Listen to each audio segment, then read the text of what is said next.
narraciones de vida de santos y santas, el inspirador ejemplo a seguir para el combate católico de hoy. Le invitamos a conservar la doctrina católica y la verdad depositada por nuestro Señor Jesucristo.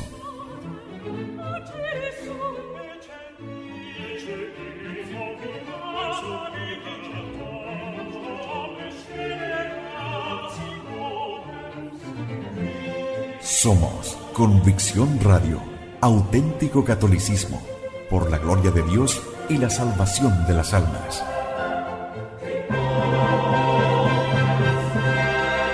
Convicción Radio.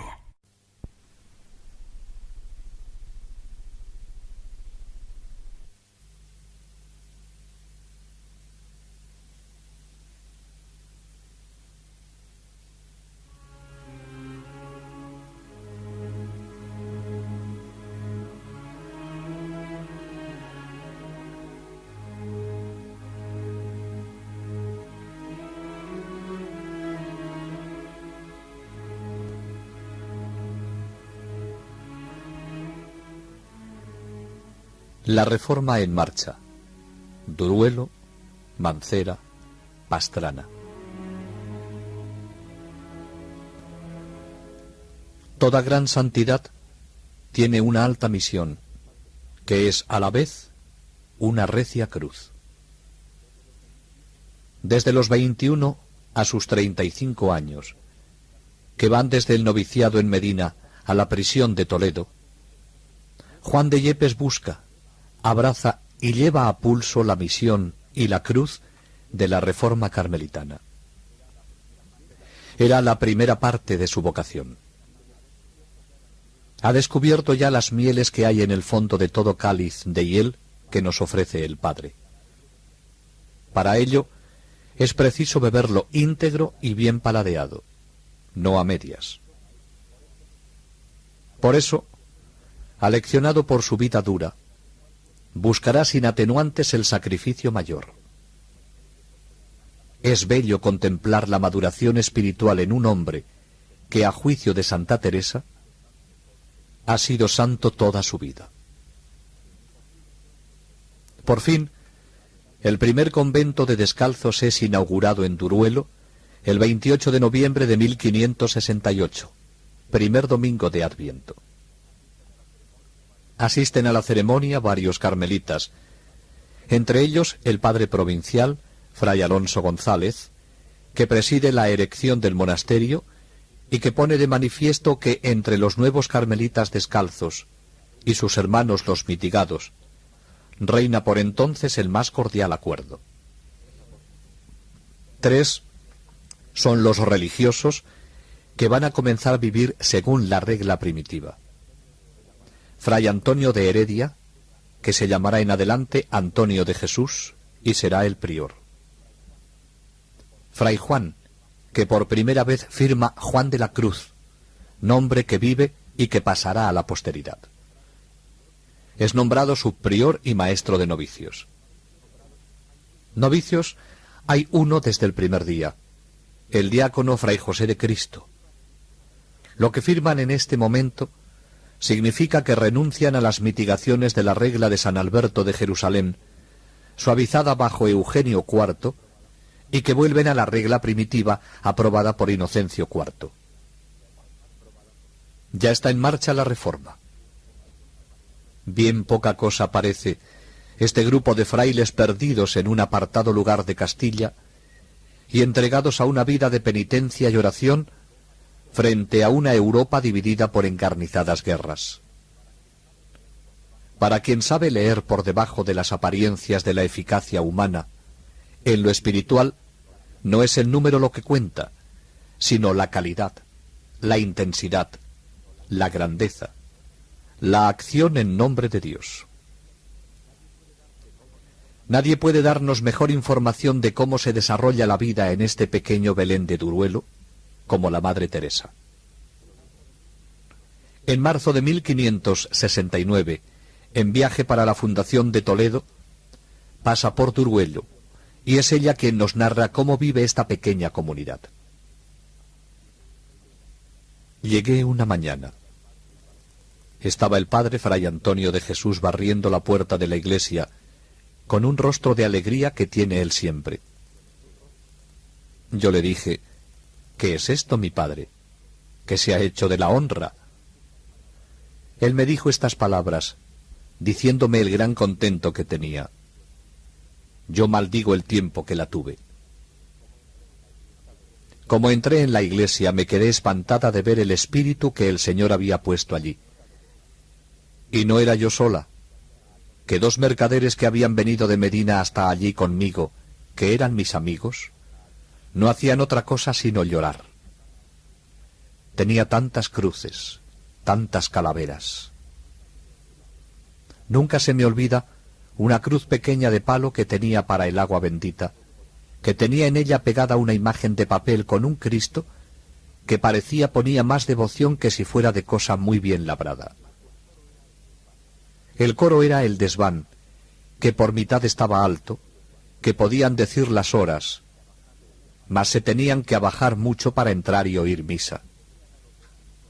Tenían a los 2 rincones hacia la iglesia 2 ermitillas, a donde no podían estar sino echados o sentados, llenas de heno, porque era lugar de mucho frío, y el tejado casi les daba sobre las cabezas, con 2 ventanillas hacia el altar y 2 piedras por cabecera. Supe que después que acababan maitines hacia prima, no se tornaban a ir, sino que allí se quedaban en oración, que la tenían tan grande que les acaecía ir con harta nieve en los hábitos, cuando iban a prima, y no haberlo sentido.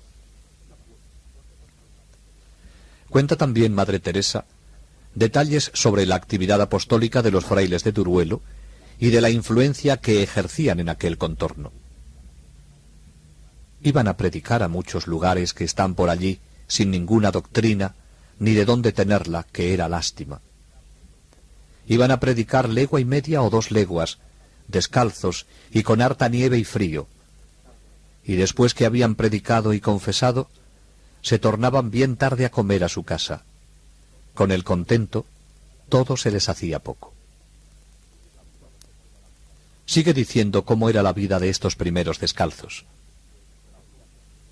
Pues como yo vi aquella casita, que poco antes no se podía estar en ella, con un espíritu que a cada parte, me parece, que miraba, hallaba con qué edificarme, y entendí de la manera que vivían, y con la mortificación y oración y el buen ejemplo, no me hartaba de dar gracias a nuestro Señor, con un gozo interior grandísimo, por parecerme que había comenzado un principio para gran aprovechamiento de nuestra orden y servicio de Dios nuestro Señor. Los mercaderes que habían ido conmigo me decían que por todo el mundo no quisieran haber dejado de venir allí.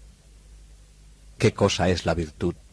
Que más les agradó aquella pobreza que todas las riquezas que ellos tenían, y les hartó y consoló su alma. Esta es la vida de esta comunidad.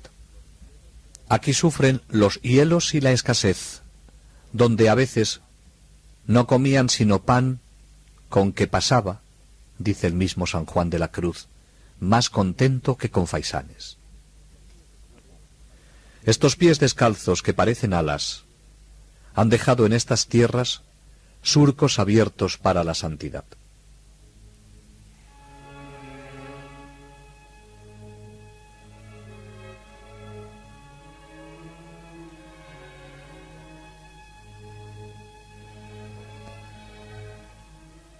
Todo lo que había vivido hasta entonces Juan de la Cruz es acentuado aún más en la entrega a Dios con la oración, a menudo prolongada desde medianoche a la mañana, con una vida austera y mortificada, entregada al bien de la gente pobre de la zona. Este estilo de vida austera pero feliz atrae a numerosos jóvenes que piden poder compartirla. Comienza así su vida de formador, dirigida a quienes abrazan la vida carmelita reformada, pero se extiende también a las monjas y a numerosas personas que recurren a él. Su enseñanza ha madurado con su experiencia personal y capta las exigencias radicales del Evangelio. En sus escritos vemos su vida y lo que él enseña. De donde instruyéndonos e induciéndonos nuestro Señor en este camino, dijo por San Marcos aquella admirable doctrina, no sé si diga tanto menos ejercitada por los espirituales cuanto les es más necesaria, la cual por ser tan necesaria y tan a nuestro propósito, la referiré aquí toda y declararé en su genuino y espiritual sentido. Dice así: si alguno quiere seguir mi camino, niéguese a sí mismo y tome su cruz y sígame.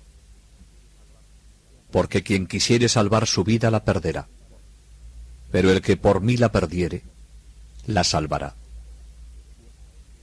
Oh, ¿quién pudiera aquí, ahora, dar a entender y a practicar y gustar qué cosa sea este consejo que nos da aquí nuestro Salvador, de negarnos a nosotros mismos, para que vieran los espirituales qué diferente es el modo que deben seguir en este camino, del que muchos de ellos piensan?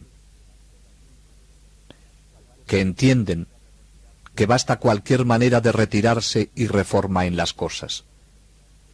Y otros se contentan con, en alguna manera, ejercitarse en las virtudes y continuar la oración y seguir la mortificación, mas no llegan a la desnudez total y pobreza y olvido o pureza espiritual, que todo es lo mismo, que aquí nos aconseja el Señor, porque todavía antes andan a saturar su naturaleza de consolaciones y sentimientos espirituales, que a desnudarla y negarla en lo del mundo, y no destruirla y purificarla en la propiedad espiritual, de donde les nace que cuando se les ofrece algo de esto sólido y perfecto, que es la aniquilación de toda suavidad en Dios, en sequedad, en sinsabor, en trabajo, lo cual es la cruz pura espiritual y desnudez de espíritu pobre de Cristo, huyen de ello como de la muerte, y sólo andan a buscar dulzuras y comunicaciones sabrosas en Dios. Y esto no es la negación de sí mismo y desnudez de espíritu, sino golosina de espíritu, en lo cual, espiritualmente, se hacen enemigos de la cruz de Cristo, porque el verdadero espíritu antes busca lo desabrido en Dios que lo sabroso, y más se inclina al padecer que al consuelo, y más a carecer de todo bien por Dios que a poseerlo, y a las sequedades y aflicciones que a las dulces comunicaciones, sabiendo que eso es seguir a Cristo y negarse a sí mismo. Y eso otro, por ventura, buscarse a sí mismo en Dios, lo cual es cosa harto contrario al amor. Porque buscarse a sí mismo en Dios es buscar los regalos y recreaciones de Dios. Mas buscar a Dios en sí es no sólo querer carecer de eso y de eso otro por Dios, sino inclinarse a escoger por Cristo todo lo más desabrido, ahora de Dios, ahora del mundo. Y esto es amor de Dios.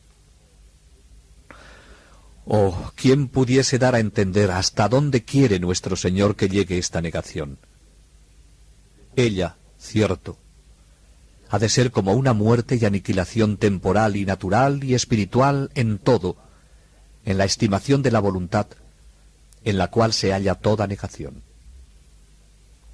Y esto es lo que aquí quiso decir nuestro Salvador cuando dice: el que quiera salvar su alma, ese la perderá. Es decir, el que quisiere poseer algo o buscarlo para sí, ese la perderá. Y el que perdiere su alma por mí, ese la ganará. Es decir, el que renunciare por Cristo a todo lo que puede apetecer y gustar, escogiendo lo que más se parece a la cruz, lo cual el mismo Señor, por San Juan, lo llama aborrecer su alma, ese la ganará. San Juan insiste en que esto es más necesario para quien quiere entregarse totalmente a Dios.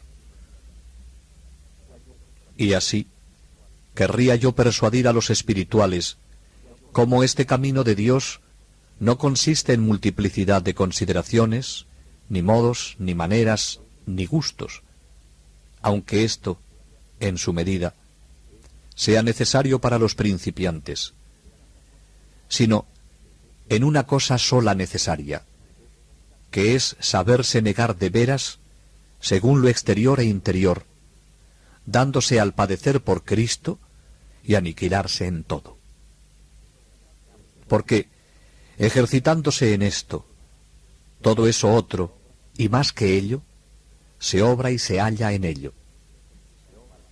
Y si en este ejercicio hay falta, que es el total y la raíz de las virtudes, todas esas otras maneras es andar por las ramas y no aprovechar, aunque tengan tan altas consideraciones y comunicaciones como los ángeles. Todo esto lo ha vivido Juan de la Cruz antes de escribirlo, porque es entrar más adentro y más rápidamente por el camino de la negación, del desasimiento y del vacío que conduce a la plenitud del amor. Esta es la meta. El santo invita a seguir este camino, que es el que enseña Cristo.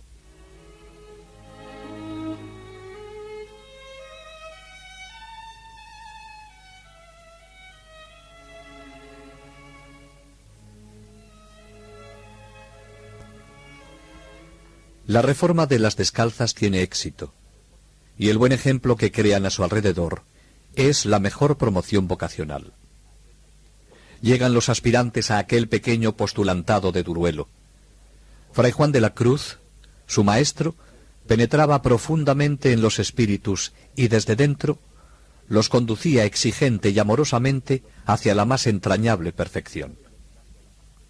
Con la llegada de aspirantes, se sintió la necesidad de un traslado del convento de Duruelo. A pesar del fervor que en él reinaba, era demasiado evidente la pequeñez del lugar. A una legua de Duruelo está Mancera de Abajo. Fray Antonio, que ha hecho buenas amistades allí, tiene muy buena relación con un pariente del duque de Alba, Luis de Toledo. Tiene junto a su palacio una iglesia pequeña y muy devota. En un generoso gesto de buen cristiano, les ofrece a los descalzos la iglesia y unos terrenos para que se trasladen a Mancera. El traslado de Duruelo a Mancera se hizo el 11 de junio de 1570, al año y medio de la inauguración del de Duruelo. Este, con su techo agujereado, sus pobres celdillas, quedaría abandonado. Por deseo expreso del provincial, el traslado debía hacerse con gran solemnidad. Vino a presidir el traslado él mismo, con numerosos padres de los conventos cercanos. La unión más fraternal seguía reinando entre mitigados y reformados. El traslado de la primera comunidad de descalzos a Mancera hace concebir felices progresos en la reforma. Además, por acuerdo unánime, se mantiene al padre Juan de la Cruz en el cargo de maestro de novicios. La Madre Teresa se alegra. La instalación de Mancera queda ultimada. Poco después, hacen los dos primeros novicios su profesión, y llegan otros aspirantes que aprenden con Fray Juan los principios de la vida religiosa dentro del espíritu de la Reforma. Silenciosamente, sin él pretenderlo, Juan de la Cruz se constituye por su espíritu en verdadera piedra angular del pensamiento y estilo de la Reforma descalza.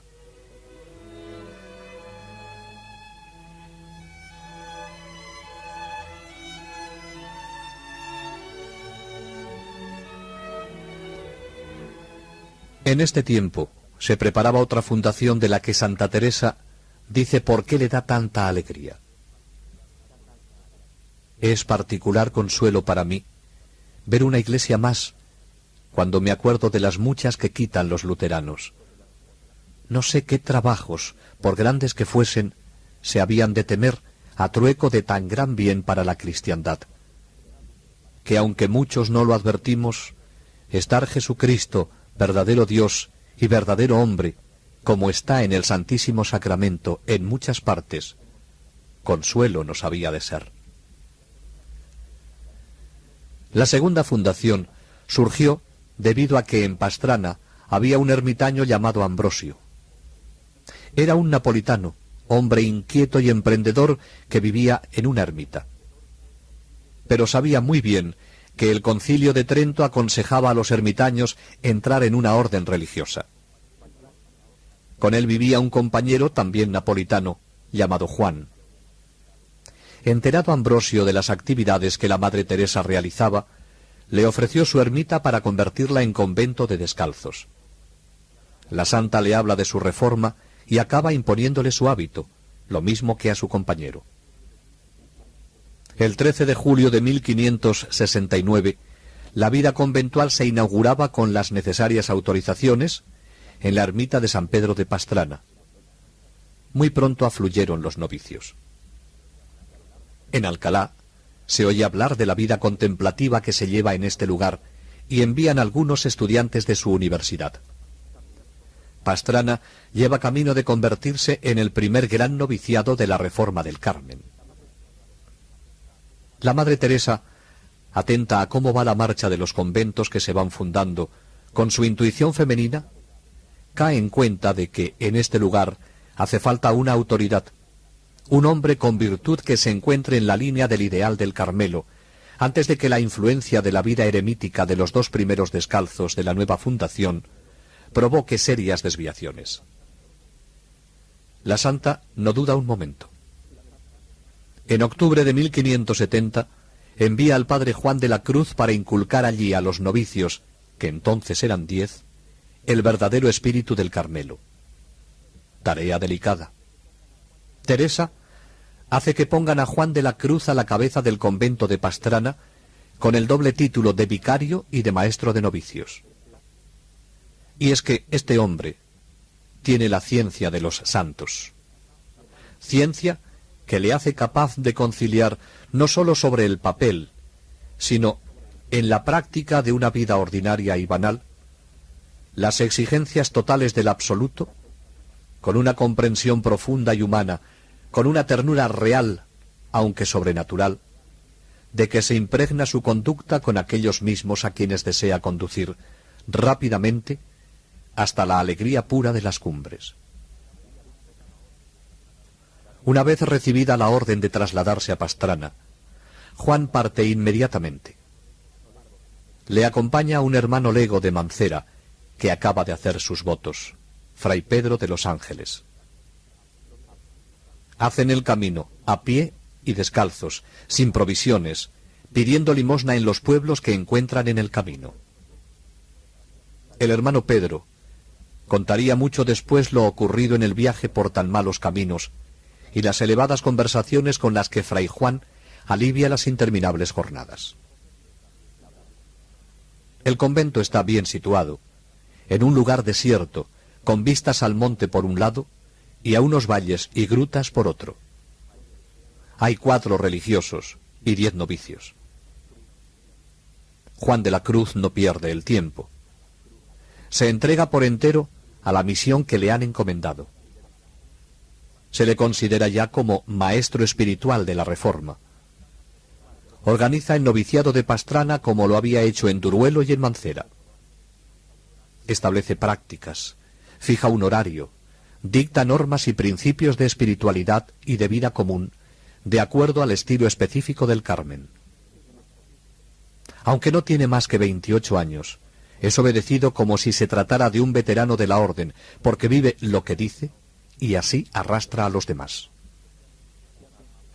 Forma especialmente a Fray Gabriel de la Asunción, a quien va a dejar como maestro de novicios provisional hasta que nombren al definitivo.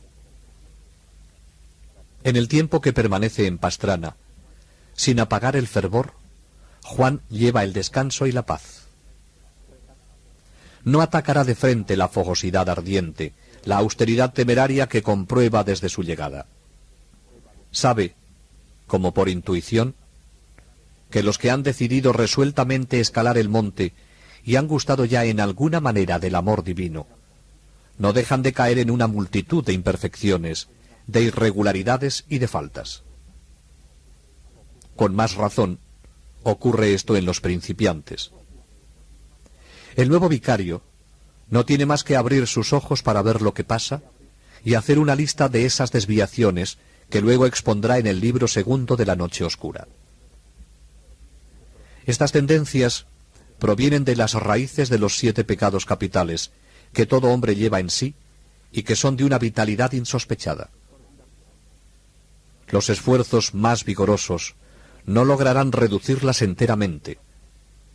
Será necesaria la acción divina. Por eso escribirá después San Juan de la Cruz: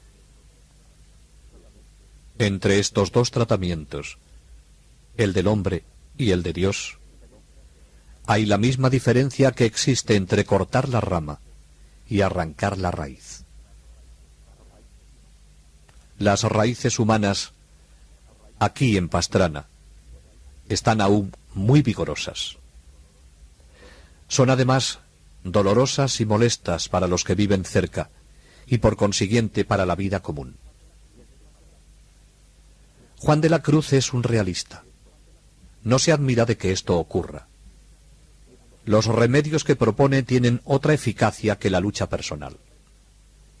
Ciertamente, él no desdeña el esfuerzo ni la penitencia, y así vive. Pero quiere que se practique la que prevé la regla, que ya es bastante rigurosa, para que si se practica siempre, lleve en algunos casos hasta el heroísmo. Resistir a los vicios, al pecado, a la tentación, con el acto de virtud contrario, es, sin duda, un medio excelente para superarlos.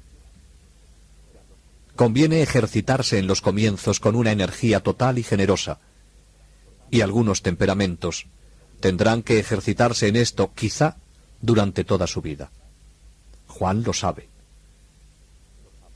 Pero hay otro medio, nos dice él, de vencer vicios y tentaciones y adquirir y ganar virtudes, más fácil y más provechoso y perfecto, aunque no menos exigente. Consiste en cada tentación refugiarse por un acto de amor de Dios en Dios mismo, como lo hace el niño que ante el peligro corre a los brazos de su padre. El alma ya no está allí, donde la tentación o enemigo la quería herir y lastimar, nos dice el santo. Repitiendo esta táctica día tras día, con una fidelidad que puede ser heroica, el alma va liberándose. En este ejercicio no encuentra ventaja el orgullo, porque no puede gloriarse de sus triunfos. La voluntad propia se encamina hacia una muerte lenta pero segura, pues va perdiéndose o entrando cada día un poco más en la voluntad de Dios. Y finalmente, nos dice, se engendra en el alma una virtud heroica y admirable, que el angélico doctor Santo Tomás llama virtud de alma perfectamente purgada. Los que desde el principio comprendieron y siguieron fielmente las enseñanzas de Juan de la Cruz, supieron pronto por experiencia por qué atajo les había introducido este maestro de novicios, pero a condición de que no descuidaran otro aviso que les dio, el de cerrar los ojos resueltamente a todo lo que pasaba a su alrededor en el monasterio mismo. Es un juego peligroso para quien no tiene cargo el constituirse en censor o solamente espectador de la lucha que sus hermanos en religión hacen contra el hombre viejo. No estáis en disposición de juzgar el mal, dice Juan de la Cruz. Ignoráis lo que Dios pide a vuestro hermano. Entonces, cerrad sobre él los ojos. Es el medio mejor para no juzgar mal. Pero, ¿y el bien? La respuesta es la misma. Tampoco os detengáis en él. Vuestro ojo espiritual no es bastante penetrante para reconocerle con toda seguridad. Y la comparación nunca se hace sin peligro. Es mucho más sencillo no juzgar nunca cuando no se tiene cargo que haga de ello un deber. Hay peligro de maledicencia, de amargura, de escándalo, o por lo menos de pérdida de tiempo. Todo esto es barrido con una sola palabra que Juan de la Cruz tiene en sus cautelas. Aunque vivas entre ángeles, te parecerán muchas cosas no bien por no entender tú la sustancia de ellas. Aunque vivas entre demonios, quiere Dios que de tal manera vivas entre ellos, que ni vuelvas la cabeza del pensamiento a sus cosas, sino que las dejes totalmente, procurando tú traer tu alma pura y entera en Dios, sin que un pensamiento de eso, ni de eso otro te estorbe. A este precio, y solamente a este precio, se logra la paz del alma y de la comunidad. A este precio se alcanza la verdadera caridad fraterna que busca dar, no recibir, excusar, no juzgar, ayudar a los que escalan penosamente el sendero, porque bajo las apariencias más diversas son semejantes para todas las luchas y las dificultades, las miserias y la impotencia. Cuando Juan deja Pastrana, dejó en el convento la semilla de la auténtica perfección.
Narraciones de vida de santos y santas, el inspirador ejemplo a seguir para el combate católico de hoy.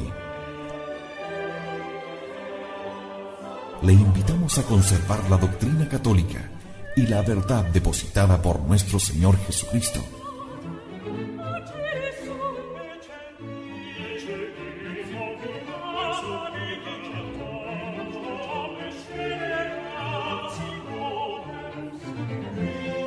Somos Convicción Radio, auténtico catolicismo, por la gloria de Dios y la salvación de las almas.